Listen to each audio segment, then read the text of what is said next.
both are running sizable businesses. I mean, like, but you both sound like practitioners. So I'm trying to understand, like, how do you actually structure your operations, your week? Like, you're messing around with MCPs. Like, that's surprising to me that you would actually be doing that. Why aren't you just passing that off to some dude in China, right? Like, so I'm kind of curious, like, both of you, Neil and Eric, like, how are you actually structuring your time? Are you spending 5% of your time on content and this is actually the highest leverage activity and then you're dumping it off to your team, or how's that work? Yeah.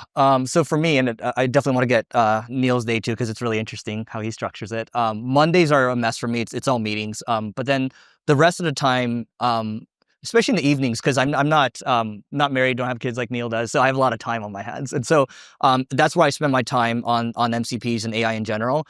And I think so. How I've defined it before on the podcast was that you have Fanatics in your company, you have the converts. So the Fanatics are crazy about AI and they're on everything.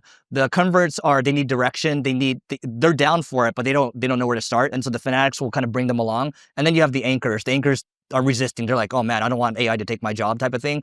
And so for me, I feel like it's my job as a fanatic and a leader to have it come from the top down. If it's not coming from me, we were talking about it this morning, even Neil's playing around with this stuff quite a bit. If it's not coming from us, the most incentivized people to drive it, it's not going to happen. And we see this as pretty existential for us.